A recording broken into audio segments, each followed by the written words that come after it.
আজি ৰাতিৰ সাজত খালোঁ ৰুটি চব্জি আৰু চব্জি আজি ৰান্ধিলোঁ বতৰৰ ফল কঁঠালগুটিৰ সৈতে। সকলোৰে প্ৰিয় কঁঠালগুটি। সকলোকে নমস্কাৰ জনাইছোঁ। কি খবৰ বাৰু সকলোৰে? আশা কৰিছোঁ সকলো ভালে আছে নহয়নে? মই ভালে আছোঁ। ভিডিঅ'টো আৰম্ভ কৰিছোঁ এতিয়া এই ৰাতিৰ পৰা। ৰাতি 8:30 বাজিলে। ভাত ৰান্ধিবলৈ লৈছোঁ। ভাত নহয়, আজি ৰুটি খাম আৰু লগতে জহা ভোলৰ সৈতে কঁঠালগুটি ৰান্ধিম। তাৰপিছতে এতিয়া আটাখিনি মঠি লোৱা হৈ গ'ল। 3খনমান ৰুটি বেলি পুৰিলোঁ আৰু তেখেত আহি পালে, চিংৰা আনিছে। এতিয়া চাহ অকণ বনাব দিলে, সেইটো কাৰণে চিংৰা আৰু চাহ বোলো খাই লওঁ। তাৰপিছতে কঁঠালগুটিখিনি বইল কৰি লোৱা হৈ আছে। সেইখিনি ধুনীয়াকৈ অকণমান ওপৰৰ বাকলিটোতো গুচাই বইল কৰিছোঁ আৰু ভিতৰত ৰঙা বাকলি এটা থাকে, সেইটো গুচাই ল'ব লাগিব। সেইটো গুচাই তাৰপিছতে জহা ভোলৰ সৈতে ৰান্ধিম কঁঠালগুটি আৰু ৰুটি খাম আজি। ৰুটি খাবলৈ মন গৈ আছে। বহুত গৰম লাগিছে। কেনেকুৱা বাৰু আপোনালোকৰ ফালে গৰম? ভিডিঅ'টো ৰাতিপুৱাৰ পৰা আৰম্ভ নকৰি আজি ৰাতিৰ পৰা আৰম্ভ কৰিব লগা হৈছে। ৰাতি কি ৰান্ধিম সেয়াকে দেখাম আৰু গতিকে চাই থাকিব ভিডিঅ'টো।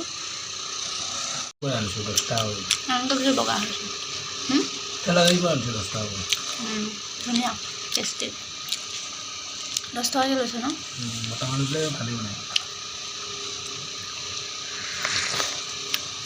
মই মানে চিংৰা খাই যে ইমান ভাল পাওঁ। ভিডিঅ'ত কৈ আছোঁ, চিংৰা খাই যে ইমান ভাল পাওঁ, সেইকাৰণে মানে ক'ৰবাত গ'লে চিংৰা আনে আৰু।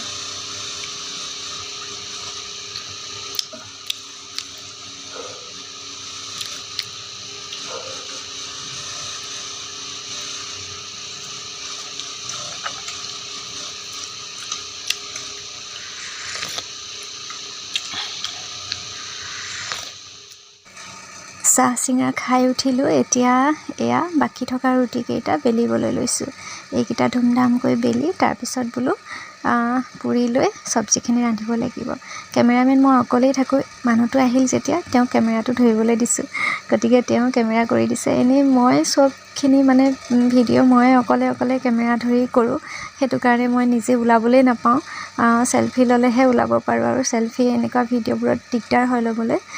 সেইটো কাৰণে মানে ষ্টেণ্ডত এনেকৈ ৰাখি বেক কেমেৰা কৰিব লগা হয়। বেক কেমেৰা কৰিলে তেনেকৈ নিজে ওলাব নাপাওঁ। আকৌ যিখিনি মানে কাম কৰি থাকোঁ সেইখিনি দেখুৱাওঁ আৰু। তাৰপিছত আজি যেনিবা তেওঁ অকণমান ধৰি দিলে আৰু কেমেৰাটো।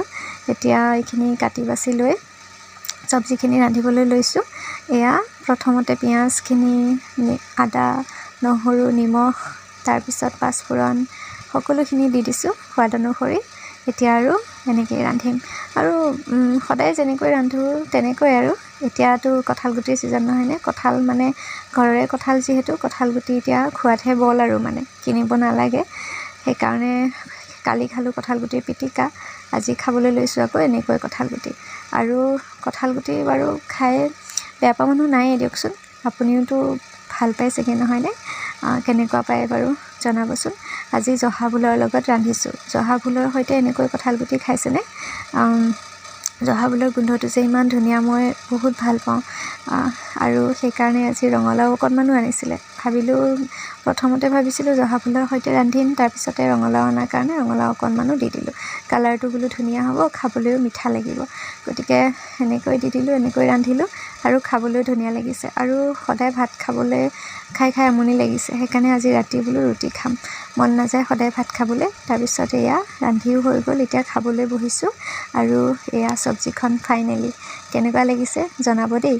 আৰু বগৰী আচাৰ লৈছোঁ, ঘৰতে বনাই থোৱা বগৰীৰ আচাৰ। ধুনীয়া হৈছে আচাৰখিনি আৰু খাম এতিয়া। গতিকে ভিডিঅ'টো ইমানতে সামৰোঁ। ধুনীয়াকৈ আমি খাই বৈ লওঁ। পুনৰ এটি নতুন ভিডিঅ'ত আকৌ লগ পাম।